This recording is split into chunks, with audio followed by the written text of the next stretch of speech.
Hello दोस्तों, नमस्कार। स्वागत है हमारे new take with D channel में। आज हम विजन आईएएस की फिफ्थ टेस्ट सीरीज का ये सेकंड पार्ट देखेंगे और हर प्रश्न को हम पूरी डिटेल के साथ देखेंगे ताकि एक प्रश्न से कम 5 प्रश्न आप खुद बना सकें। और बीच बीच हम ट्रिक्स भी देखेंगे ताकि आप किसी भी तरह से बोर ना हो सके और जो क्वेश्चन आप पढ़े वो आपको काफ़ी दिन तक याद रहे आए। तो चलिए आज की वीडियो स्टार्ट करते हैं बिना किसी देरी के। क्वेश्चन नंबर 51 है, सारनाथ से प्राप्त विराजमान बुद्ध की प्रतिमा की विशेषताओं के संदर्भ में निम्नलिखित में से कौन सी सही है या है। पहला दिया है, बुद्ध को पद्मासन में विराजमान दिखाया गया है।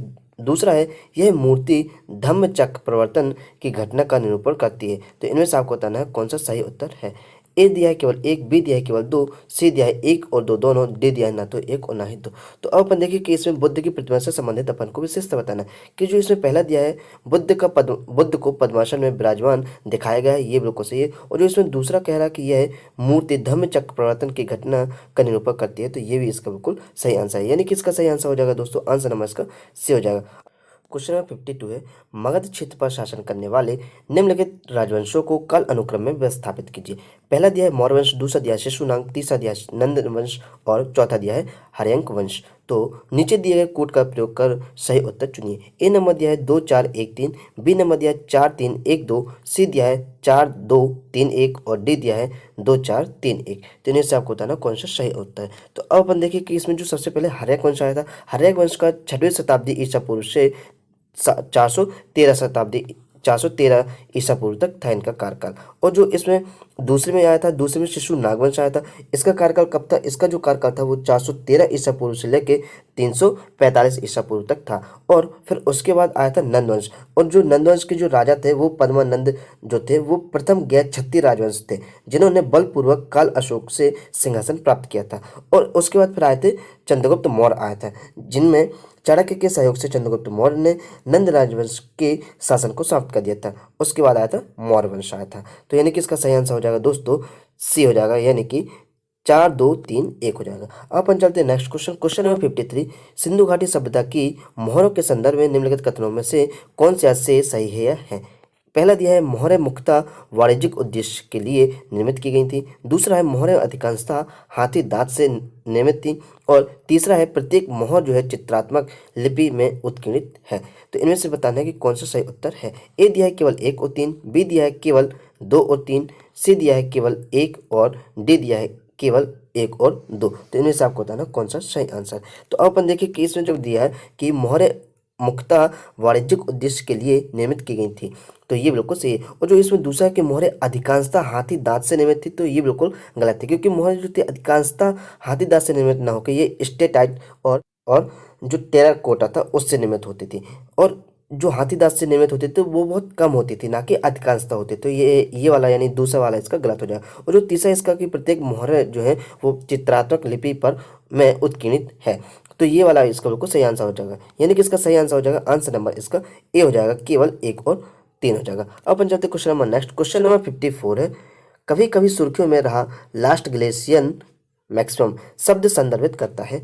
ए नंबर दिया है, पिछले हिमयुग के दौरान सबसे निकटतम समय जब बर्फ की परतों का विस्तार सर्वाधिक था। नंबर है, अंटार्कटिका में विगत शीत ऋतु में अवलोकित बर्फ की परत का सर्वाधिक विस्तार। सी नंबर है कि हिमयुग के दौरान सर्वाधिक संख्या में प्रजातियों और जैव विविधताओं का अस्तित्व। और डी नंबर है, हिमयुग के दौरान प्राप्त निम्नतम वैश्विक तापमान। तो इन्हें से आपको बताना कौन सा सही आंसर है। तो अब अपन देखिए इसमें जो है लास्ट ग्लेशियल मैक्सिमम है, इसके संदर्भ में बताना है। तो इसमें दोस्तों जो पहला नंबर दिया है ये बिल्कुल इसका सही है, क्योंकि जो पिछले हिमयुग के दौरान जो है सबसे निकटतम समय यानी कि जब बर्फ की परतों का क्या हुआ था, सर्वाधिक विस्तार हुआ था, तो उसी को बोलते हैं लास्ट ग्लेशियल मैक्सिमम बोलते हैं। अब अपन जाते हैं नेक्स्ट क्वेश्चन। क्वेश्चन नंबर 55 है कि द्रव्य शैली के मंदिरों का उपविभाजन सामान्यतः किया जाता है। पहला ए नंबर दिया है, सूर्य के संबंध में दिशा के आधार पर। बी नंबर, गोपुरम के आकार के आधार पर। सी नंबर है, विमान के आकार के आधार पर। और डी नंबर है, प्रयुक्त सामग्री के आधार पर। तो इनमें से आपको बताना कौन सा सही आंसर। तो अब अपन देखिए कि जो द्रव्य शैली है इनके बारे में अपन को बताना है, जो मंदिरों का निर्माण होता है वो किस कारण से इसका विभाजन किया गया था। तो इसका दोस्तों सही आंसर हो जाएगा, आंसर नंबर इसका सी हो जाएगा, विमान के आकार के आधार पर। तो अब अपन देखिए कि जो द्रव्य शैली है इसमें अपन ने क्या हुआ, इससे 5 प्रकार के द्रव्य शैली मंदिरों को निर्मित किया जाता है। कौन कौन से, एक हो गया दोस्तों वर्गाकार हो गया, दूसरा हो गया आयताकार हो गया, और तीसरा हो गया इसका अंडाकार, और चौथा हो गया इसका गोलाकार बिल्कुल, और पांचवा जो हो गया इसका अष्टभुजाकार। यानी कि ये 5 जो भिन्न प्रकार के आधार है उस पर निर्मित होती है द्रव्य शैली। तो अब अपन चलते हैं नेक्स्ट क्वेश्चन। क्वेश्चन नंबर 56 है कि कीटाणु शोधन टावर यानी यूवी, यानी यूवी का मतलब होता है अल्ट्रावायलेट ब्लास्टर के संदर्भ में निम्नलिखित कथनों पर विचार कीजिए। पहला दिया इसमें, यह मॉल और विमानपत्तनों जैसे लोगों की अधिक आवाजाही वाले स्थानों के कीटाणु शोधन के लिए उपयुक्त कीटाणु शोधन टावर है। और दूसरा है, यह रक्षा अनुसंधान और विकास संगठन द्वारा विकसित किया गया है। उपरोक्त कथनों में से कौन सा से सही है? ए दिया है केवल 1, बी दिया है केवल 2, सी दिया है 1 और 2 दोनों, डी दिया है ना तो 1 और ना ही 2। तो इनमें से आपको बताना कौन सा सही आंसर है। तो अब अपन देखिए कि यूवी ब्लास्टर यानी कि अल्ट्रावायलेट जो है ब्लास्टर, उसके बारे में बताना है। तो जो पहला दिया है कि यह मॉल और विमानपत्तनों जिससे लोगों की अधिक आवाजाही वाले स्थानों के कीटाणु शोधन के लिए उपयुक्त कीटाणु शोधन टावर है, तो ये बिल्कुल सही है। और जो दूसरा कह रहा है कि यह रक्षा अनुसंधान और विकास संगठन द्वारा विकसित किया गया है, तो ये भी बिल्कुल सही है। यानी कि दोस्तों इसका सही आंसर हो जाएगा, आंसर मत सी हो जाएगा कि 1 और 2 दोनों, क्योंकि देखिए इसमें दोस्तों आया कीटाणु शोधन टावर, और जो ऑब्जेक्टिव पहला है इसमें आया कीटाणु शोधन टावर, और जो कीटाणु होंगे उसके अपन क्या करेंगे, उससे अपन रक्षा करेंगे अपनी, तो यानी कि रक्षा अनुसंधान आ गया। तो इस प्रकार भी आपको थोड़ा सा आप लिंक करेंगे तो आपको तुरंत ही आपको उसके सही आंसर मिल जाएंगे। अपन चलते question number next. Question number 57 है कि निम्नलिखित में से कौन से ऐसे सही कथन है या है? पहला दिया है, राष्ट्रकूट तेलुगु और कन्नड़ कवियों के महान संरक्षक थे। दूसरा दिया है कि अपभ्रंश कवि शंभु राष्ट्रकूट दरबार के कवि थे। नीचे दिए गए कूट का सही प्रयोग करके उत्तर चुनना है। ए नंबर दिया है केवल 1, बी दिया है केवल 2 और सी दिया है 1 और 2 दोनों, डी दिया है ना तो 1 और ना ही 2। तो अब अपन देखें कि इनमें से सही आंसर क्या है।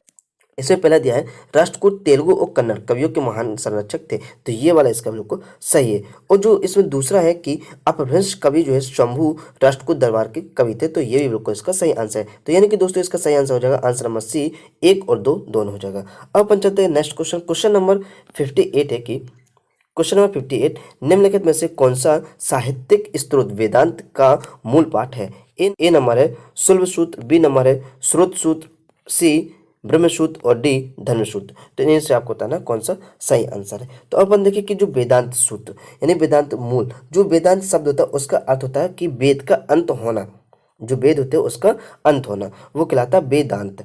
तो अब अपन देखिए कि इसका जो सही आंसर हो जाएगा दोस्तों, इसका सही आंसर हो जाएगा आंसर नंबर सी हो जाएगा, ब्रह्मसूत्र हो जाएगा। तो यानी कि इसमें जो पहला दिया है शुल्ब सूत्र, ये इसमें यज्ञ वेदियों के निर्माण करने की माप निहित होती है, यानी कि इससे यही से जो हुआ था ज्यामिति का अध्ययन प्रारंभ हुआ था। और जो इसमें स्रोत सूत्र दिया ये क्या कहलाता, ये कहलाता है इसमें राज्य से राज्य अभिषेक समारोह का विवरण दिया जाता है। और जो इसमें डी नंबर है धर्मसूत्र, तो धर्मसूत्र में क्या होता है, लोगों एवं राज्यों के मध्य संबंधों को स्थापित किया जाता है, यानी कि जो उनकी आवश्यकता होती है उनको स्थापित किया जाता है धर्मसूत्र में। तो यानी कि इसका सही आंसर हो जाएगा दोस्तों, आंसर नंबर इसका सी हो जाएगा, ब्रह्मसूत्र हो जाएगा साहित्यिक स्त्रोतों के रूप में। तो यानी कि अब अपन चलते हैं next question. Question number 9, Harappa नगर नियोजन के संदर्भ में निम्नलिखित कथनों पर विचार कीजिए। पहला दिया, हड़प्पाई नगरों में बृहद पैमाने पर पत्थर के भवनों का उपयोग किया गया था। दूसरा है कि नगरों में घरों की व्यवस्था अरीय प्रतिरूप में की गई थी। तीसरा है, यह पूर्णतया संबद्ध जल निकासी प्रणाली निर्मित की गई थी। तो उपरोक्त कथनों में से कौन सा से सही है? ए दिया है केवल 1 और 3, बी दिया है केवल 2 और 3, सी दिया है केवल 3, डी दिया है केवल 1 और 2। तो इनमें से आपको बताना कौन सा सही आंसर है। तो अपन देखिए कि इसमें हड़प्पा सभ्यता के बारे में अपन को बताना है कि कौन सा सही आंसर है। तो इसमें जो पहला दिया है कि इसमें बृहद पत्थरों के भवनों का उपयोग किया गया था, भवनों में जो पत्थर है उसका उपयोग किया गया था, तो ये वाला बिल्कुल गलत है, क्योंकि पत्थर का ना उपयोग करके इसमें पकी हुई जो ईंटें थी उनका उपयोग किया गया था भवन को बनाने में। और जो इसमें दूसरा दिया कि नगरों में घरों की व्यवस्था जो अरीय प्रतिरूप थी, तो ये वाला बिल्कुल गलत है, क्योंकि नगरों की जो घरों में जो व्यवस्था थी वो अरीय प्रतिरूप में न होकर इसकी जो थी वो थी दोस्तों एक जो ग्रिड प्रणाली होती है उस व्यवस्था पर आधारित थे जो नगर थे। और जो इसमें तीसरा दिया है कि यह पूर्णतः संबद्ध जल निकासी प्रणाली निर्मित थी, तो ये वाला बिल्कुल सही है, क्योंकि जो हड़प्पा सभ्यता के जो घर में होते थे उसमें जो नाली होती थी उनको क्या होता था दोस्तों पक्की ईंटों से उनको ढक दिया जाता था। यानी कि इसका सही आंसर हो जाएगा, आंसर नंबर इसका सी हो जाएगा, केवल 3 हो जाएगा। अब अपन चलते हैं नेक्स्ट क्वेश्चन। क्वेश्चन नंबर 60 है कि नगर वन योजना के संदर्भ में निम्नलिखित कथनों पर विचार कीजिए। पहला दिया है, इसका लक्ष्य संपूर्ण भारत में अगले 5 वर्षों में 200 शहरी वन विकसित करना है। दूसरा जो है, इस योजना के अंतर्गत शहरी वनों को मुख्य रूप से शहरों में विद्यमान वन भूमि पर विकसित किया जाएगा। तो इनमें से आपको बताना कौन सा सही है या है। ए दिया है केवल एक, बी दिया है केवल दो, सी दिया है एक और दो दोनों, डी दिया है ना तो एक और ना ही दो। तो इनमें से आपको बताना कौन सा सही आंसर। तो अब अपन देखिए कि इसमें जो है नगर वन जो योजना है ये क्या है। जो नगर वन योजना है ये हाल ही में यानी 5 जून पर्यावरण दिवस मनाया जाता है, विश्व पर्यावरण दिवस मनाया जाता है। उसी दिन जो है ये योजना रखी गई थी। जो नगर योजना है, नगर वन योजना, वो रखी गई थी 5 जून को 2020 को रखी गई थी। और उसकी थीम थी जैव विविधता यानी कि बायोडाइवर्सिटी थी। तो इसका जो पहला दिया है कि इसका लक्ष्य संपूर्ण भारत में अगले 5 वर्षों में 200 शहरी वन विकसित करना है। तो ये बिल्कुल सही है इसका। और जो दूसरा है कि इस योजना के अंतर्गत शहरी वनों को मुख्य रूप से शहरों में विद्यमान वन भूमि पर विकसित किया जाएगा। तो ये बिल्कुल इसका सही है। तो इसका यानी कि सही आंसर हो जाएगा दोस्तों, आंसर हमें इसका सी हो जाएगा, एक और दो दोनों हो जाएगा। अब हम चलते क्वेश्चन नंबर 61। क्वेश्चन नंबर 61, यह शूद्रक की प्रसिद्ध संस्कृत साहित्यिक रचना है। इसके पात्र समाज के सभी स्तरों से संबद्ध है। इसके एक अंक में चोरी का एक रुचिकर विवरण प्रस्तुत किया गया है, जिसमें चोरी का नियमित कला यानी कि रेगुलर आर्ट के रूप में उल्लेख किया गया है। उपरोक्त परिच्छेद में निम्नलिखित में से कौन सी साहित्यिक रचना का वर्णन किया गया है। ए नंबर दिया है मेघदूत, बी दिया है मुद्रा राक्षस, सी दिया है मृच्छकटिकम और डी दिया है मालविका अग्नि मित्रम। तो इन्हें से आपको बताना कौन सा सही आंसर है। तो अब अपन देखें कि इसमें जो चोरी हो गया और एक अंक हो गया, और जिसमें चोरी को क्या बताया गया, एक नियमित कला बताया गया। तो इस सब के बारे में बताया गया दोस्तों। आंसर नंबर इसका सी आंसर सही हो जाएगा, मृच्छकटिकम में बताया गया है। तो इसका यानी इसका मतलब होता है कि मिट्टी की घड़ियां। मृच्छकटिकम का मतलब ही होता है कि मिट्टी की घड़ियां, यानी कि चोरी करना है, एक नियमित कला बताया गया है उसमें।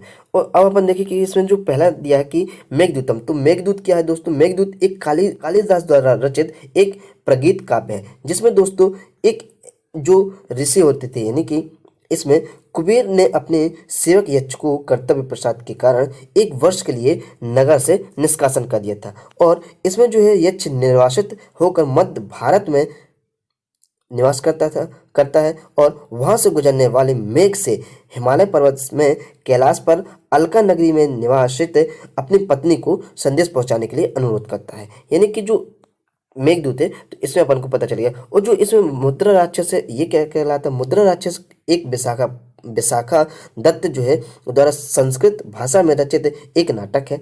और ये जो है जो भारत में राजा चंद्रगुप्त मौर्य के सत्यारोहण का वर्णन करता है। और जो इसमें लास्ट दिया, इसमें डी नंबर दिया है मालविक अग्नि जो है मित्रम, इसके बारे में। तो ये एक कालिदास द्वारा रचित एक संस्कृत नाटक है दोस्तों। तो यानी कि आपको चारों क्वेश्चन आपको पता चल गए। अब अपन जाते question number next. Question number 62 है, प्राचीन भारतीय इतिहास के संदर्भ में गंधक संदर्भित करता है।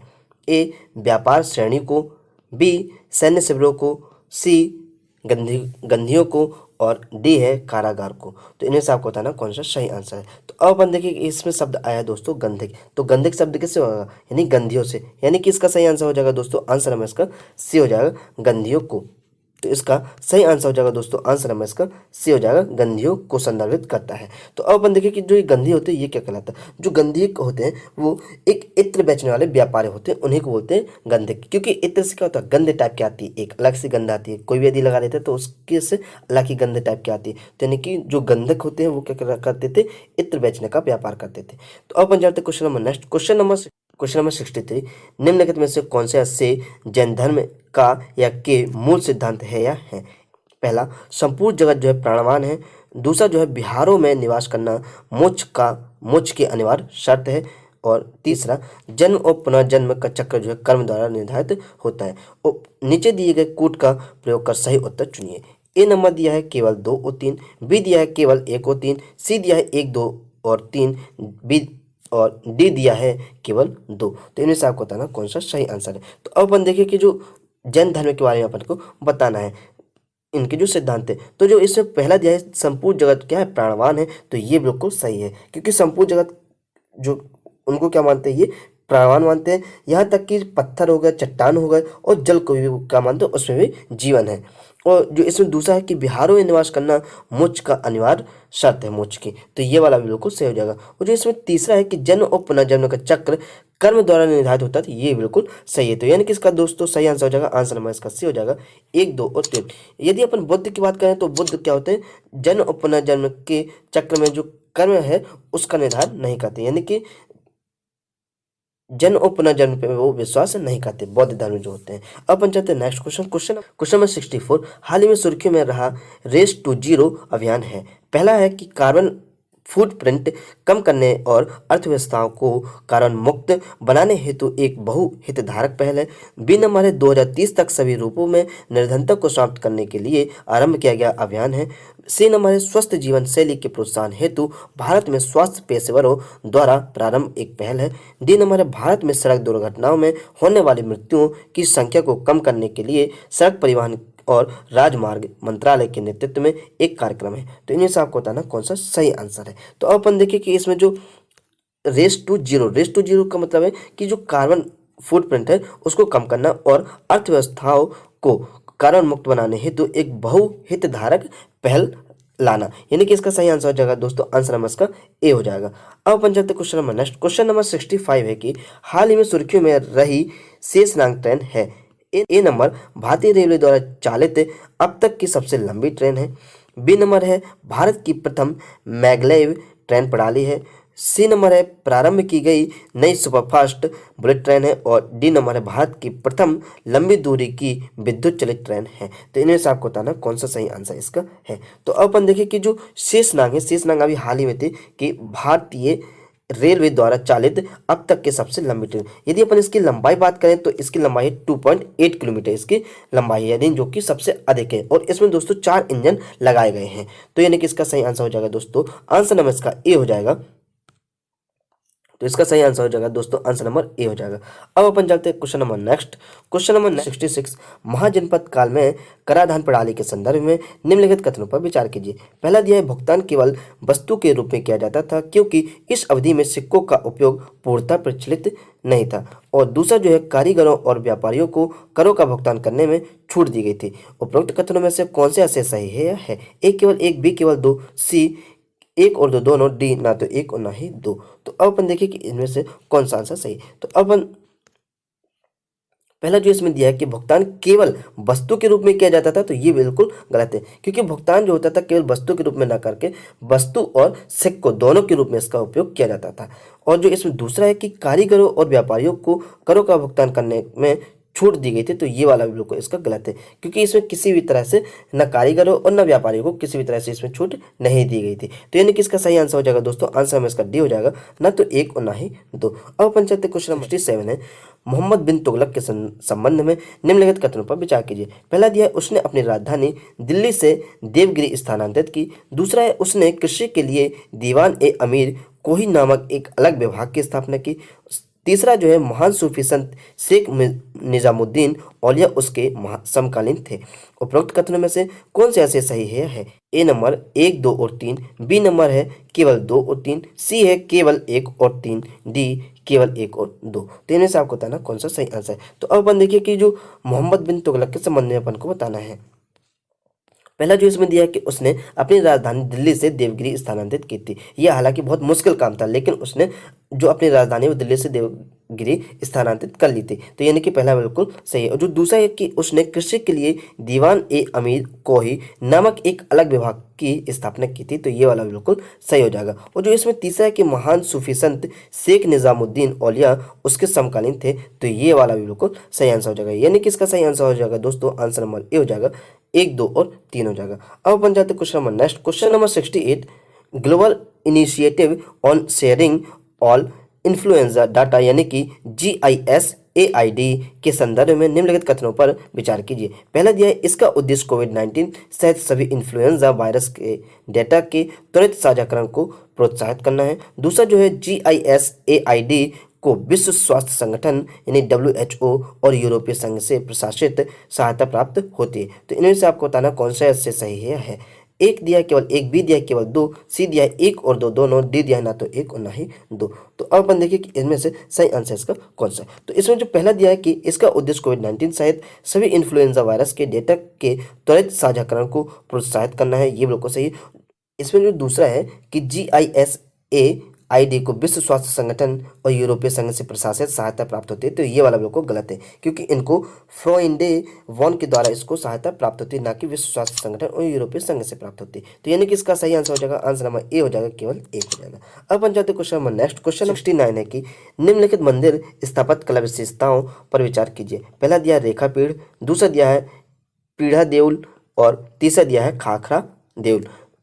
उपरोक्त मंदिर स्थापत्य कला विशेषताएं निम्नलिखित राज्यों में से किसकी है? ए नंबर दिया है उड़ीसा, बी नंबर दिया है गुजरात, सी पश्चिम बंगाल और डी मध्य प्रदेश। तो इनमें से आपको बताना कौन सा सही आंसर है। तो इसमें देखिए जो इसमें पहला दिया है कि रेखा पीढ़ी और पीढ़ा देउल और तीसरा दिया है खाखरा देउल। तो ये जो है ये सभी विशेषता किसकी है दोस्तों? ये सभी विशेषता है उड़ीसा की। अब अपन देखिए जो इसमें रेखा पीढ़ी का मतलब है एक सीधी रेखा होना, और जो ये इसमें पीढ़ा देउल है, पीढ़ा देउल का मतलब होता है दोस्तों ऐसा वर्गाकार भवन जिसकी छत जो होता है पिरामिडकार के आकार की होती है। और जो इसमें खाखरा देउल दिया है इसका मतलब होता है दोस्तों कि एक आयताकार भवन होना। अब अपन जाते question number next. Question number 70 है कि सिंधु घाटी सभ्यता में निम्नलिखित कला आकृतियों में से कौन सी प्राप्त हुई है? ए नंबर दिया है, पहला दिया है सोने का हार, दूसरा तकुआ, तीसरा दिया है तांबे के कंगन और चौथा दिया है साधारण मृदभांड। तो इनमें से आपको बताना कौन सा सही आंसर है। तो अब अपन देखिए कि ए नंबर दिया है केवल एक, दो और तीन, बी दिया है केवल एक, तीन और चार, सी दिया है केवल दो और चार, डी दिया है एक, दो, तीन और चार। तो इनमें से आपको बताना कौन सा आंसर इसका सही है। तो इसमें देखिए कि जो सिंधु घाटी सभ्यता है उसमें सोने का हार भी मिला है, तकुआ भी मिला है और तांबे के कंगन तथा साधारण मृदभांड भी प्राप्त हुए। यानी कि इसका सही आंसर हो जाएगा दोस्तों, आंसर नंबर इसका डी हो जाएगा कि एक, दो, तीन और चार हो जाएगा। अब अपन चलते हैं question number next. Question number 71 है कि भारत के सांस्कृतिक इतिहास के संदर्भ में कीर्तन घोष की रचना निम्नलिखित में से किसके द्वारा की गई? ए है शंकरदेव, बी मीराबाई, सी कबीर और डी रैदास। तो इनमें से आपको बताना कौन सा आंसर इसका सही है। तो अपन देखिए कि जी इसमें कीर्तन घोष के बारे में जो चर्चा हुई है, जो रचना की है वो की है दोस्तों ए नंबर यानी कि शंकर देव, इसका बिल्कुल सही आंसर हो जाएगा। यानी कि इसका सही आंसर हो जाएगा आंसर नंबर ए, शंकर देव ने जो की है वो। क्वेश्चन नंबर 72, निम्नलिखित में से कौन सा या से कारक या कारकों ने अवंती राज्य को मगध का प्रबलतम प्रतिद्वंदी बना दिया था? पहला है लौह अयस्क खदानों की उपलब्धता, दूसरा है गंगा द्वीप की उपजाऊ भूमि और तीसरा है रेशम मार्ग पर वस्तुओं की आवाजाही पर आरोपित चुंगी से प्राप्त राजस्व। तो इनमें से बताना है कि कौन सा सही उत्तर है या है। ए दिया है केवल एक और तीन, बी दिया है केवल एक, सी दिया है केवल दो और तीन, डी दिया है केवल तीन। तो इन्हें से आपको बताना कौन सा सही आंसर है। तो अब अपन देखिए कि इसमें जो है पहला जो दिया है कि लौह अयस्क खदानों की उपलब्धता, तो ये सबसे बड़ा प्रतिद्वंदी बन गया था, जिसमें से जो मगध ने किया था फिर अवंती को इसमें नष्ट कर दिया था। और जो इसमें गंगा द्वीप की उपजाऊ है तो ये किसी भी प्रकार से इसमें द्वंद्व के कारण नहीं बना था। और जो इसमें तीसरा है किसी प्रकार का चुंगी कर लगाने से भी नहीं होता। तो यानी कि इसका सही आंसर हो जाएगा दोस्तों, आंसर में इसका बी हो जाएगा, केवल एक हो जाएगा। अब अपन जाते question number next. Question number 73, Ravan छाया के संदर्भ में निम्नलिखित कथनों पर विचार कीजिए। पहला दिया यह उड़ीसा की छाया कठपुतली का एक रूप है, दूसरा ये कठपुतलियां एक टुकड़े की बनी होती हैं और इनमें कोई जोड़ नहीं होता है। उपरोक्त कथनों में से कौन से ऐसे सही है या है? ए केवल एक, बी केवल दो, सी एक और दो दोनों, डी ना तो एक और ना ही दो। तो इनमें से आपको बताना कौन सा सही आंसर है। तो अब अपन देखिए कि इसमें जो रावण छाया के संदर्भ में बताना है। पहला जो इसमें दिया कि यह उड़ीसा की छाया कठपुतली का एक रूप है, ये बिल्कुल सही है। और जो इसमें दूसरा दिया है कि ये कठपुतली एक टुकड़े की बनी होती है, यही कारण है कि इसके लिए बहुत अधिक दक्षता की आवश्यकता होती है। यानी कि इसका सही आंसर हो जाएगा सी, एक और दो दोनों हो जाएगा। अब अपन चलते question number next. Question number 74, निम्नलिखित में से कौन सी भारतीय वैदिक युग की प्रसिद्ध कवित्रियां थीं? पहला दिया है इसमें लोपामुद्रा, दूसरा दिया है गार्गी, तीसरा दिया है घोषा, चौथा दिया है मीराबाई और पांचवा दिया है एतुकुरी मोल्ला। तो नीचे दिए गए कूट का प्रयोग कर सही उत्तर चुनिए। ए नंबर दिया है केवल एक, चार और पाँच, बी दिया है केवल एक, दो और चार, सी दिया है केवल दो और तीन, डी दिया है केवल एक, दो और तीन। तो इन्हें से आपको बताना कौन सा सही उत्तर है। तो अब अपन देखिए कि इसमें जो वैदिक युग की जो प्रसिद्ध कविताएं हैं उनमें से कौन कौन से, तो इसमें लोपामुद्रा है, गार्गी है, घोषा है, जबकि मीराबाई और एतुकुरी मोल्ला नहीं है। और इनके साथ साथ जो तीन थी ये लोपामुद्रा, गार्गी और घोषा, इनके साथ साथ मैत्री होगी, अपाला और रोमाशा ब्रह्मवादिनी जो है ये भी प्रमुख कवित्री थी। तो यानी कि इसका सही आंसर हो जाएगा दोस्तों, आंसर नंबर इसका डी हो जाएगा कि केवल 1, 2 और 3 हो जाएगा। अब अपन देखिए जो इसमें मीराबाई दिया है, मीराबाई के बारे में। तो मीराबाई क्या थी, एक राजस्थान की कवित्री थी जिन्होंने गुजराती, राजस्थानी और हिंदी तीनों भाषा में उन्होंने गीतों की रचना की थी। और जो पांचवा दिया है इतुकुरी मोल्ला, जो ये है ये एक तेलुगु कवित्री थी जिन्होंने तेलुगु भाषा में रामायण की रचना की थी। यानी कि इनके दोनों आंसर इसके गलत थे और इसके सही आंसर थे, आंसर नंबर इसका डी था कि केवल 1, 2 और 3 था। क्वेश्चन नंबर 75, निम्नलिखित कथनों पर विचार कीजिए। पहला दिया विक्रमशिला विश्वविद्यालय की स्थापना पाल शासक धर्मपाल द्वारा की गई थी। दूसरा दिया है अरब व्यापारी सुलेमान ने पाल साम्राज्य के संबंध में विस्तृत विवरण लिखा है। तीसरा, पालों का तिब्बतियों और शैलेंद्र राज्यों के साथ घनिष्ठ संबंध था।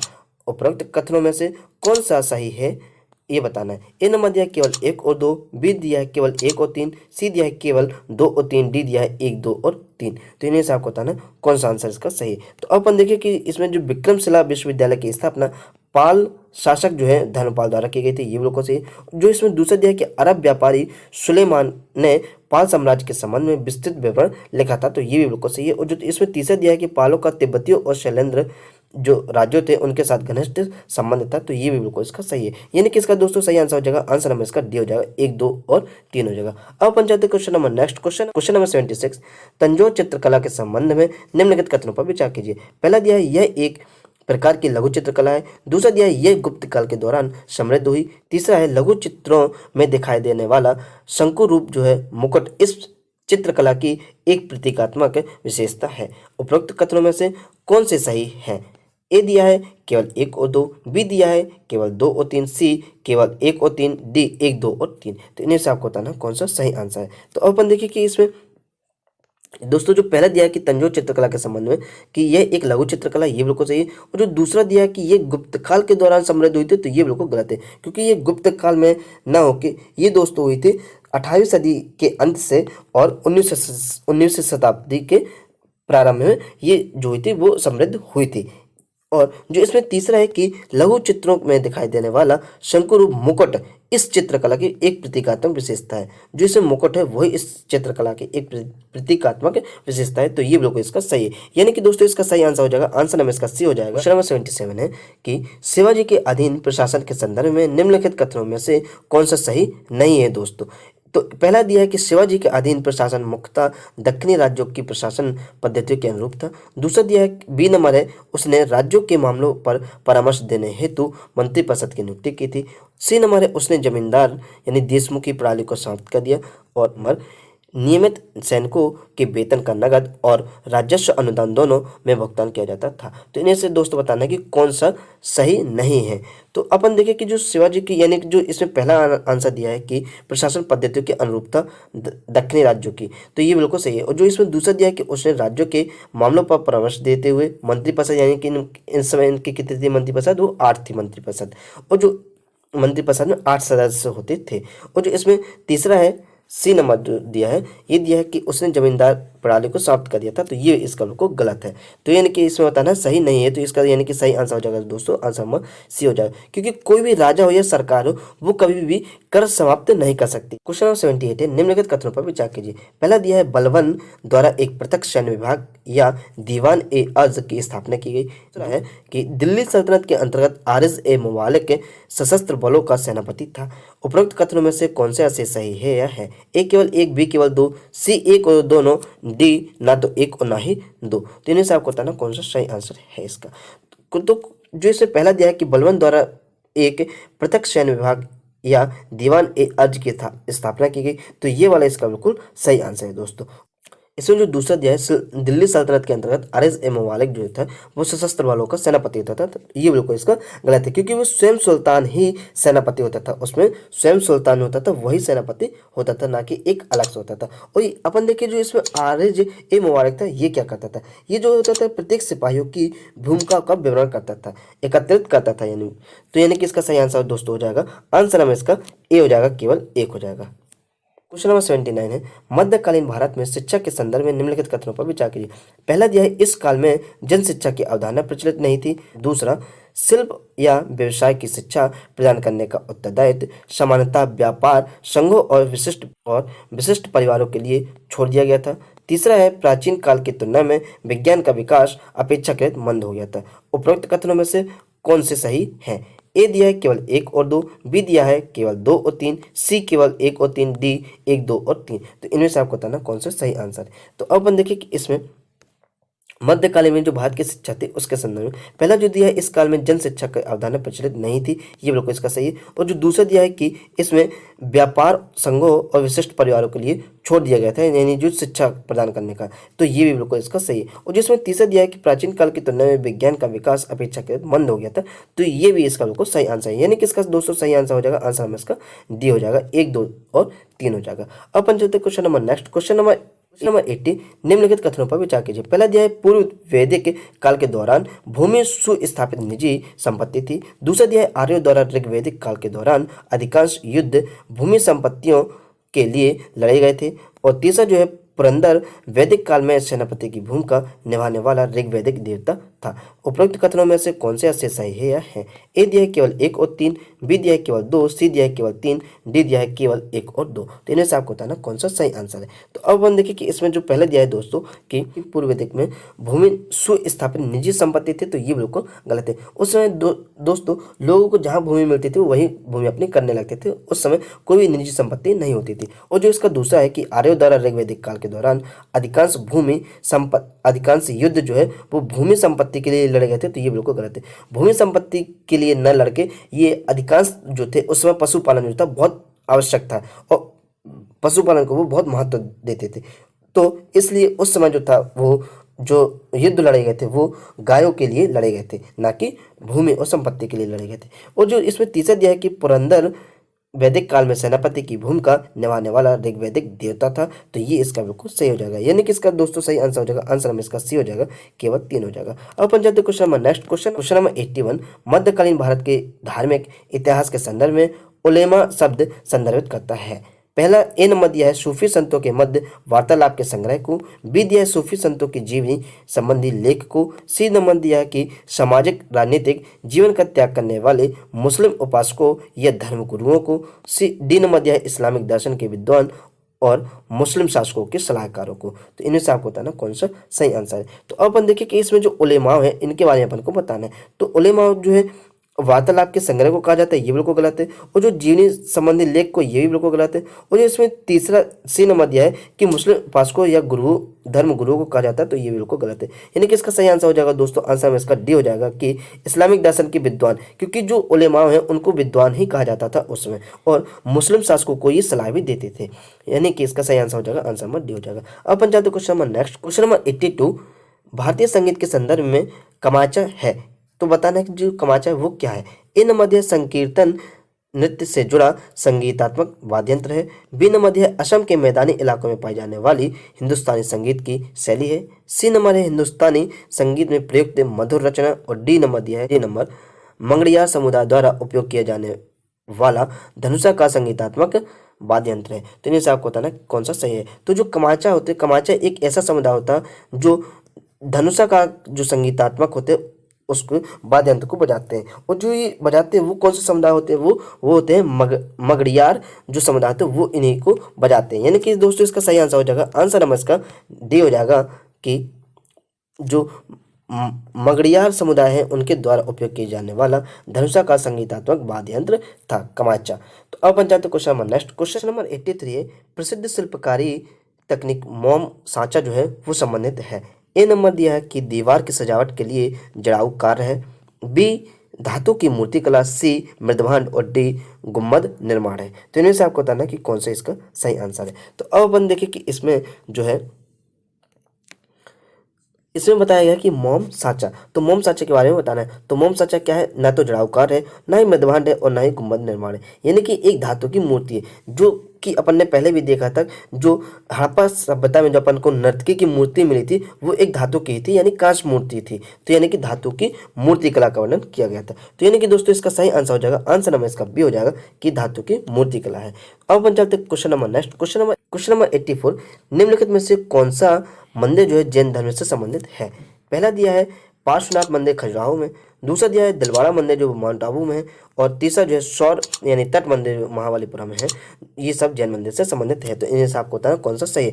ए नंबर दिया है केवल 2, बी दिया है केवल 1 और 2, सी केवल 2 और 3, डी 1, 2 और 3। तो इन्हें से आपको बताना कौन सा सही आंसर है। तो अब अपन देखिए कि जो पार्श्वनाथ मंदिर, तो जैन के बारे में जो पार्श्वनाथ भगवान है ये बिल्कुल सही है, और जो दिलवाड़ा का जैन मंदिर है ये भी बिल्कुल सही है, लेकिन जो सौर तट है मंदिर ये बिल्कुल गलत है, महाबलीपुरम वाला। तो यानी कि इसका दोस्तों सही आंसर हो जाएगा केवल 1 और 2, यानी कि इसका सही आंसर हो जाएगा, आंसर नंबर बी हो जाएगा केवल 1 और 2। और अपन देखिए कि जो इसमें सौर तट मंदिर जो है ये महाबलीपुरम में है, तो ये भगवान विष्णु और शिव के लिए यानी दोनों को ये समर्पित है। महाबलीपुरम में जो मंदिर है यानी सौर तट जो मंदिर है वो दोनों के लिए समर्पित है, भगवान विष्णु के लिए भी और भगवान शिव के लिए भी। यानी कि अपन चलते question number next, question number 85 है कि मनसबदारी व्यवस्था के संदर्भ में निम्नलिखित कथनों पर विचार कीजिए। पहला, यह एक प्रशासनिक व्यवस्था थी जो राज्य के नागरिक और सैन्य मामलों की देखभाल के लिए उत्तरदायी थी। दूसरा, यह व्यवस्था भारत में अकबर द्वारा आरंभ की गई थी। तीसरा, भू क्षेत्रों यानी जागीर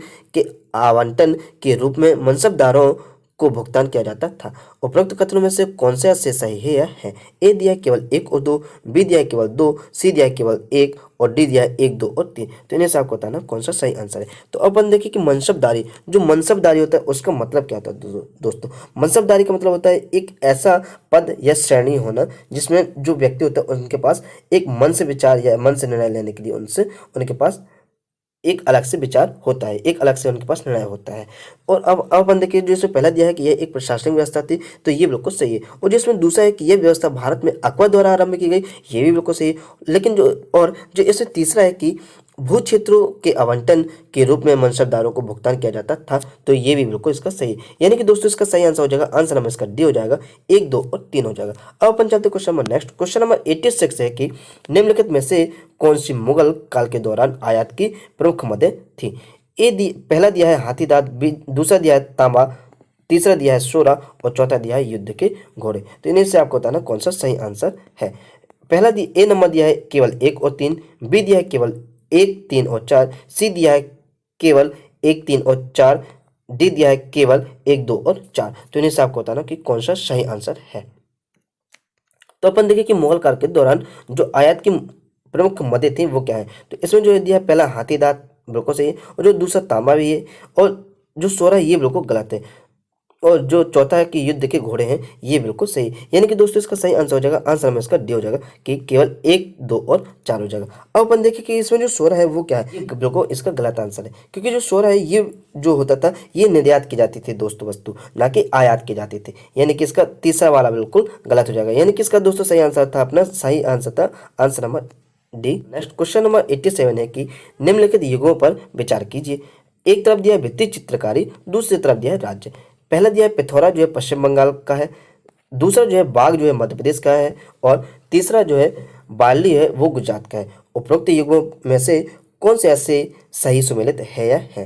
पहला दिया है केवल 1 और 2, बी नंबर दिया है केवल 1 और 3, सी केवल 2, डी 1, 2 और 3। तो इन्हें से आपको बताना कौन सा सही आंसर है। तो अब अपन देखिए कि इसमें जो पहला दिया है कि पिथौरा जो है वो पश्चिम बंगाल का, ये बिल्कुल गलत है, क्योंकि जो पिथौरा है वो पश्चिम बंगाल के ना होके ये दोस्तों है गुजरात और राजस्थान का है। तो यानी कि जो पहला वाला है ये बिल्कुल गलत हो जाएगा, और जो इसमें बाग दिया है ये मध्य प्रदेश का, ये बिल्कुल सही है, और जो इसमें बाली है ये बाली गुजरात की ना होके ये दोस्तों है महाराष्ट्र की है। तो यानी कि ये वाला बिल्कुल, यानी कि इसका पहला और तीसरा गलत हो जाएगा, और इसमें पूछा सही सुमेलित कौन सा, तो इसका सही आंसर हो जाएगा दोस्तों आंसर नंबर सी केवल 2 हो जाएगा। अब बन जाते question number next, question number 88 है गुरबानी के संदर्भ में निम्नलिखित कथनों पर विचार कीजिए। पहला दिया है यह केवल सिख गुरुओं के भजनों का संग्रह है, दूसरा है कि अंतिम रूप से इसका संकलन बाबा गुरु नानक के शिष्य गुरु अंगद द्वारा किया गया था, तीसरा जो है इन भजनों की कई भाषाओं में रचना की गई थी।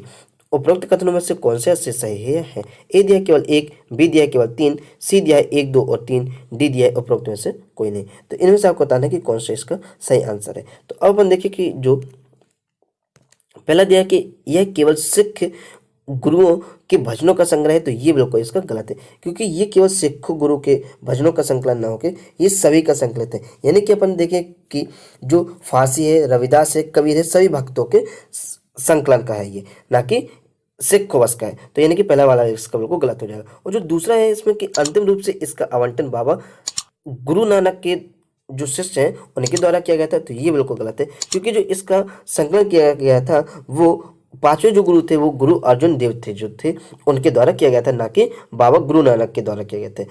और जो इसमें तीसरा दिया है कि इन भजनों की कई भाषाओं में रचना की गई, तो ये इसका बिल्कुल सही आंसर हो जाएगा, क्योंकि इन भजनों के दोस्तों अपन देखें तो पंजाबी, फारसी, संस्कृत और ब्रिज भाषा के अतिरिक्त भी और भी कई भाषा में इसकी रचना की गई है। यानी कि दोस्तों इसका सही आंसर हो जाएगा, आंसर में इसका बी हो जाएगा, केवल 3 हो जाएगा। अब अपन चलते question number next. Question number 89 है कि भीमबेटका गुफाओं की मध्य पाषाणिक चित्रकला के संदर्भ में निम्नलिखित कथनों पर विचार कीजिए। पहला दिया शिकार इन चित्रों में प्रयुक्त प्रमुख विषय है। दूसरा है जो इन चित्रों में केवल मानवों को दर्शाया गया है। उपरोक्त कथनों में से कौन से ऐसे सही है? ए दिया है केवल 1, बी दिया है केवल 2, सी दिया है 1 और 2 दोनों, डी दिया है ना तो 1 और ना ही 2। तो इन्हें से आपको बताना कि कौन सा इसका सही आंसर है। तो इसमें जो है भीमबेटका के बारे में बताना है। जो पहला है शिकार इन चित्रों में प्रयुक्त प्रमुख विषय था, तो ये बिल्कुल इसका सही आंसर है। और जो इसमें दूसरा है कि इन चित्रों में केवल मानवों को दर्शाया गया था, तो ये बिल्कुल गलत है, क्योंकि इसमें मानवों के साथ साथ पशु को भी दर्शाया गया था। तो यानी कि इसका सही आंसर हो जाएगा, आंसर नंबर ए हो जाएगा, केवल 1 हो जाएगा। अब अपन जाते हैं question number next. Question number 90 है कि बौद्ध साहित्य के संदर्भ में निम्नलिखित कथनों पर विचार कीजिए। पहला दिया है बुद्ध के किसी भी उपदेश को उनके जीवन काल के दौरान लिपिबद्ध नहीं किया गया था। दूसरा, बुद्ध की शिक्षाओं को विनय पटका के रूप में संकलित किया गया था। और जो तीसरा जो है संघ के सदस्यों के लिए नियम और विनियम जो है सुप्त पिटक जो है उसमें वर्णित किए गए थे। तो उपरोक्त कथनों में से कौन सा इससे सही है या है? ए दिया है केवल 1, बी दिया है केवल 2 और 3, सी दिया है केवल 3 और डी दिया है 1, 2 और 3। तो इनमें से आपको बताना है कि इसका कौन सा आंसर सही है। तो अब अपन देखिए कि इसमें बौद्ध साहित्य के बारे में जो बताया गया है कि किसी जो बुद्ध है उनके किसी भी उपदेश को उनके जीवन काल के दौरान लिपिबद्ध नहीं किया गया था, तो ये वाला इसका बिल्कुल सही आंसर हो जाएगा। और जो इसमें दूसरा दिया है कि बुद्ध की शिक्षा को विनय पटका के रूप में संकलित किया गया था, तो ये बिल्कुल गलत है, क्योंकि जो बुद्ध की शिक्षा वो विनय पटका में न होके दोस्तों सुप्त पिटक में की गई थी, ना कि विनय पटका में की गई थी। और जो इसमें तीसरा है कि संघ के सदस्यों के लिए नियम और विनियम बनाए गए थे, वो दोस्तों विनय पटका में बनाए गए थे, ना कि सुप्त पटक में बनाए गए थे। यानी कि इसके 2 और 3 आंसर गलत हो जाएंगे, यानी कि इसका सही आंसर हो जाएगा, आंसर नंबर ए, केवल 1 हो जाएगा। अब अपन जाते हैं नेक्स्ट क्वेश्चन नंबर 91 है सिंधु घाटी की सभ्यता के धर्म के संदर्भ में निम्नलिखित कथनों पर विचार कीजिए। पहला दिया है धार्मिक प्रथाओं के लिए मंदिरों का बृहत पैमाने पर विकास हुआ था। दूसरा जो दिया है कि सिंधु घाटी की सभ्यता के लोगों द्वारा पशुओं की पूजा की जाती थी। उपरोक्त कथनों में से कौन सा ऐसे सही है? ए नंबर दिया है केवल 1, बी केवल 2, सी 1 और 2 दोनों, डी ना तो 1 और ना ही 2। तो इनमें से आपको बताना है कि कौन सा सही आंसर है। तो अपन देखिए कि इसमें जो पहला दिया है कि धार्मिक प्रथाओं के लिए मंदिरों का बृहत पैमाने पर विकास किया गया था, तो ये वाला बिल्कुल गलत है, क्योंकि सिंधु घाटी सभ्यता में किसी प्रकार से मंदिर का जो विकास किया गया था वो बहुत बड़े पैमाने पर नहीं किया गया था, हालांकि थोड़ी बहुत किया गया था। और जो इसमें दूसरा है कि सिंधु घाटी की सभ्यता के लोगों द्वारा पशुओं की पूजा की जाती थी, तो ये वाला इसका बिल्कुल सही आंसर हो जाएगा। तो यानी कि इसका दोस्तों सही आंसर हो जाएगा, आंसर नंबर बी, केवल 2 हो जाएगा। अब अपन चलते question number next. Question number 92, निम्नलिखित राजवंशों में से कौन सा 8वीं शताब्दी के दौरान कन्नौज पर नियंत्रण के लिए लंबे समय तक चले त्रिपक्षीय संघर्ष का भाग नहीं था? दोस्तों पहला दिया है इसमें ए नंबर दिया है गुर्जर प्रतिहार, बी दिया है राष्ट्रकूट, सी दिया है चालुक्य और डी दिया है पाल। तो इन्हें से आपको बताना कौन सा सही आंसर नहीं है दोस्तों। तो इसमें देखिए कि अपन 8वीं शताब्दी में जो युद्ध चला था, यानी कि त्रिपक्षीय संघर्ष चला था, वो किन के बीच चला था। तो इसमें अपन देखिए कि गुर्जर प्रतिहार के बीच चला था, राष्ट्रकूट भी थे उसमें और पाल भी थे, लेकिन उसमें दोस्तों चालुक्य किसी भी उसमें यानी त्रिपक्षीय जो संघर्ष था उसमें चालुक्य नहीं थे। तो यानी कि इसका सही आंसर हो जाएगा दोस्तों, आंसर नंबर सी हो जाएगा। अब अपन चलते question number next. Question number 93 है कि निम्नलिखित कथनों पर विचार कीजिए। पहला दिया है नाथपंथी संत गोरखनाथ और मत्स्येंद्र नाथ के अनुयायी थे। दूसरा है कि ये अलौकिक शक्तियों और प्रथाओं में विश्वास नहीं रखते थे। तीसरा है उन्होंने जाति व्यवस्था और ब्राह्मणों द्वारा दावा किए गए विशेष अधिकारों की निंदा की थी। उपरोक्त कथनों में से कौन से ऐसे सही है? ए दिया है केवल 1 और 3, बी दिया है केवल 2, सी दिया है केवल 1 और 2, डी दिया है 1, 2 और 3। तो इन्हें से आपको बताना कि इसका कौन सा आंसर सही है। पहला जो है नाथपंथी संत गोरखनाथ और मत्स्येंद्र नाथ के अनुयायी थे, तो ये बिल्कुल सही है। और जो दूसरा है कि वे अलौकिक शक्तियों और प्रथाओं में विश्वास नहीं रखते थे, तो ये वाला बिल्कुल गलत है, क्योंकि वो अलौकिक शक्तियों और प्रथाओं में विश्वास रखते थे। और जो इसका तीसरा है कि उन्होंने जाति व्यवस्था और ब्राह्मणों द्वारा जो दावा किए गए थे विशेष अधिकारों उनकी निंदा की थी, तो ये वाला बिल्कुल सही आंसर हो जाएगा। यानी कि दोस्तों इसका सही आंसर हो जाएगा आंसर नंबर ए केवल 1 और 3 हो जाएगा। अब अपन चलते question number next, question number 94। हाल ही में सरकार ने भारतीय राष्ट्रीय अंतरिक्ष संवर्धन और प्राधिकरण केंद्र यानी कि IN यानी इन स्पेस के संगठन के गठन के लिए अपनी स्वीकृति प्रदान की, यानी इन स्पेस की प्राथमिक भूमिका है। ए नंबर दिया है दूर संचार के लिए सूक्ष्म उपग्रह बनाना, बी नंबर है नासा और यूरोपीय अंतरिक्ष एजेंसी के साथ निकटता से सहयोग करते हुए अंतरिक्ष अनुसंधान करना, और सी नंबर है कि भारतीय अंतरिक्ष गतिविधियों में निजी व्यवसायियों की भागीदारी को बढ़ावा देना, और डी नंबर स्पेक्ट्रम आवंटन की नीलामी और मूल्य निर्धारण का विनियमन और निर्धारण करना। तो इनमें से आपको बताना कि इसका सही आंसर कौन सा है। तो अब अपन देखिए कि इसमें जो इन स्पेस के बारे में बताना है दोस्तों। इन स्पेस के बारे में जो इसमें कहा गया है कि भारतीय अंतरिक्ष गतिविधियों में निजी व्यवसायियों की भागीदारी को बढ़ाना है, ये इसका मेन उद्देश्य है। अब बन जाते इसका question number next, question number 95 है कि क्वेश्चन नंबर 95 खजुराहो मंदिर परिसर को निम्नलिखित में से किस राजवंश द्वारा संरक्षण प्रदान किया गया था? ए नंबर है सोलंकी वंश, बी नंबर है चंदेल वंश, और सी नंबर है परमार वंश तथा डी नंबर है चौहान वंश। तो इन्हें से आपको बताना किन राजवंश द्वारा इसको संरक्षण प्रदान किया गया था। तो अपन देखें कि इसमें जो सोलंकी वंश ये भी नहीं है, इसमें जो बी नंबर है ये वाला बिल्कुल इसका सही आंसर हो जाएगा कि इसको जो संरक्षण प्रदान किया था वो किया गया था चंदेल वंश के द्वारा संरक्षण प्रदान किया गया था। और जो खजुराहो के मंदिर है वो दोस्तों बलुआ पत्थर से निर्मित है, और इसमें जो इसकी सबसे प्रमुख जो विशेषता है, ये जो प्रसिद्ध है वो है कामुक जो मूर्ति है उसके लिए सबसे ज्यादा प्रसिद्ध है खजुराहो के मंदिर है। अब अपन चलते question number next, question number 96 है प्रायः सुर्खियों में रहने वाली वैश्विक शिक्षा निगरानी रिपोर्ट जो है किसके द्वारा जारी की जाती है? ए नंबर दिया है विश्व बैंक यानी WB द्वारा, बी नंबर दिया है संयुक्त राष्ट्र शैक्षिक वैज्ञानिक और सांस्कृतिक संगठन द्वारा यानी कि यूनेस्को द्वारा, और सी नंबर है कि विश्व आर्थिक मंच यानी WEF द्वारा, तथा डी नंबर है कि आर्थिक सहयोग एवं विकास संगठन द्वारा। तो इन्हें से आपको बताना कि इसका कौन सा सही आंसर है। तो अब देखिए इसमें दोस्तों शब्द आया शिक्षा, यानी कि इसका सही आंसर हो जाएगा दोस्तों क्या? आंसर नंबर बी हो जाएगा कि संयुक्त राष्ट्र शिक्षक वैज्ञानिक और सांस्कृतिक संगठन द्वारा इसकी निगरानी की जाती है। और इसके जो हाल ही में कोविड-19 जो आया था उसमें इनमें बताया है कि निम्न मध्यम आय वाले जो हैं वो लगभग 40% से भी अधिक जो अस्थायी तौर पर विद्यालय के बंद रहने के दौरान सुविधाविहीन विद्यार्थियों की सहायता नहीं हो सकी। तो यानी कि इन्होंने ये रिपोर्ट में बताया गया था। अब अपन चलते question number next, question number 97 है प्रायः सुर्खियों में रहने वाली मियावाकी विधि है। ए नंबर है वनों को उगाने की एक अनोखी तकनीक, बी चावल की खेती करने की प्राचीन चीनी तकनीक, सी औद्योगिक बही स्तर का उपचार करने की विधि, डी अर्थव्यवस्था में निर्धनता रेखा से नीचे जीवन यापन करने वाले लोगों की संख्या का अनुमान लगाने का साधन है। तो इन्हें से आपको बताना है कि जो मियावाकी विधि है ये क्या है दोस्तों? ये एक वनों में उगाने की एक अनोखी तकनीकी है दोस्तों, यानी कि इसका सही आंसर हो जाएगा आंसर नंबर इसका ए हो जाएगा। अब अपन देखिए कि जो मियावाकी शब्द आया इसमें ये क्या है? मिया जापान के वनस्पति शास्त्री जो थे वो अकीरा मियावाकी द्वारा आविष्कृत किया गया था तथा उन्हीं के नाम से इसे प्रचलित भी किया गया, और यह एक वनों में उगाने की एक अनोखी तकनीक है। इस विधि के अंतर्गत दोस्तों होता क्या है कि इसमें दर्जनों देसी प्रजातियों का एक ही क्षेत्र में एक से दूसरे के निकट रोपण किया जा सकता है, यानी कि इसका सही आंसर हो जाएगा दोस्तों आंसर नंबर इसका ए हो जाएगा।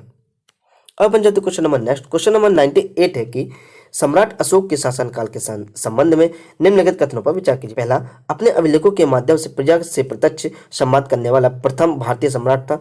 दूसरा है अशोक के अभिलेख केवल भारत में पाए जाते हैं। तीसरा, संस्कृत के साथ साथ अभिलेखों पर अरमाइक और यूनानी जैसी भाषाओं का भी उपयोग किया गया था। तो इनमें से आपको बताना है कि इसका कौन सा आंसर दोस्तों सही है। अब अपन देखिए कि इसमें जो पहला दिया है कि अपने अभिलेखों के माध्यम से प्रजा से प्रत्यक्ष संवाद करने वाला प्रथम भारतीय सम्राट था कौन? सम्राट अशोक। तो ये वाला बिल्कुल इसका सही आंसर हो जाएगा। और जो इसमें दूसरा दिया कि अशोक के अभिलेख जो है केवल भारत में पाए जाते, तो ये वाला इसका बिल्कुल गलत हो जाएगा, क्योंकि जो अशोक के अभिलेख है वो केवल भारत में न पाके दोस्तों ये अफगानिस्तान में भी पाए जाते हैं। और जिसमें तीसरा दिया है कि संस्कृत के साथ साथ अभिलेखों पर अरमाइक और यूनानी जैसी भाषाओं का भी उपयोग किया गया, तो ये बिल्कुल गलत है, क्योंकि इसमें संस्कृत बिल्कुल शब्द नहीं है। संस्कृत के जहां दोस्तों अपभ्रंश यानी कि संस्कृत ना होकर इसमें दोस्तों प्राकृत भाषा है, ना कि संस्कृत है। तो यानी कि इसका सही आंसर हो जाएगा दोस्तों आंसर नंबर ए, केवल 1 हो जाएगा। अब अपन चलते question number next, question number 99, Sindhu घाटी की सभ्यता की धातु की मूर्तियों के संदर्भ में निम्नलिखित कथनों पर विचार कीजिए। पहला दिया कि धातु की मूर्तियां बनाने में बालू संकचन यानी कि सैंड कास्टिंग सर्वाधिक प्रचलित तकनीक थी। दूसरा जो दिया है इसमें कि केवल मानव आकृतियां धातु से निर्मित थी। और तीसरा दिया है कि उत्तरकालीन हड़प्पा और ताम्र पाषाणिक स्थलों में धातु की ढली मूर्तियों का अभाव था। तो इन्हें से आपको बताना कि कौन सा सही आंसर है या है। ए दिया है केवल 1, बी दिया है केवल 1 और 2, सी दिया है केवल 2 और 3, डी दिया है उपरोक्त में से कोई नहीं। तो अब अपन देखिए कि इसमें जो है धातु के बारे में बताना कि जो सिंधु घाटी सभ्यता में जो धातु की मूर्तियां थी उसके बारे में बताना। तो धातु की मूर्तियां बनाने में बालू संकचन सर्वाधिक प्रचलित विधि थी, तो ये बिल्कुल गलत है, क्योंकि बालू संकचन न होकर दोस्तों इसमें भ्रष्ट मोम संकचन जो थी उसका सबसे ज़्यादा प्रयोग किया जाता था। यानी कि इसमें क्या होता था दोस्तों, ढलाई का काम होता था, मतलब कि इसमें जो धातु होते थे वो एक साँचा होता था, उसमें डालकर बना दी जाती थी सीधे मूर्तियां। और जो इसमें दूसरा कि केवल मानव आकृतियां धातु से निर्मित थी, तो ये वाला बिल्कुल गलत है। केवल मानव न होकर इसके साथ साथ पशु भी थे, जो दोनों आकृतियां थी, ये दोनों आकृतियां कांसे की बनाई जाती थी या फिर और भी धातु की बनाई जाती थी, लेकिन अधिकांशतः कांसे की मूर्ति की बनाई जाती थी। और जो इसमें तीसरा कि उत्तरकालीन हड़प्पा और ताम्र पाषाणिक स्थलों में धातु की ढली मूर्तियां का अभाव था, तो ये बिल्कुल गलत है, क्योंकि धातु से ढली मूर्तियां जो है नर्तकी की जो कांसे की मूर्ति है ये साक्षात प्रमाण है सिंधु घाटी सभ्यता की। यानी कि इसका दोस्तों सही आंसर हो जाएगा आंसर नंबर इसका डी हो जाएगा। इस वीडियो का ये लास्ट क्वेश्चन है दोस्तों, क्वेश्चन नंबर 100 है कि प्रायः सुर्खियों में रहने वाला बेशक संबंधित है। ए नंबर दिया है चकमा जनजाति द्वारा मनाया जाने वाला वार्षिक बौद्ध त्योहार है।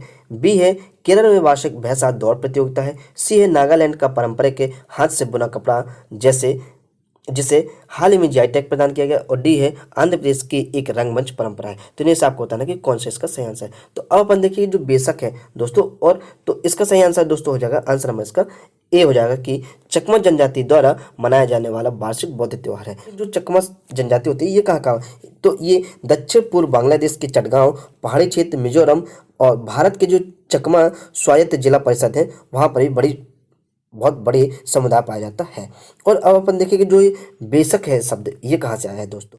चकमा समुदाय जो होती है वो अनेक बौद्ध त्योहार मनाती है, जिनमें सर्वाधिक महत्वपूर्ण जो होती है वो बौद्ध पूर्णिमा होती है, जिसे अंतर्राष्ट्रीय स्तर पर वेसक या बैसाख के रूप में जाना जाता है। यानी कि इसका सही आंसर दोस्तों हो जाएगा आंसर नंबर ए कि चकमा जनजाति द्वारा मनाया जाने वाला वार्षिक बौद्ध त्योहार है।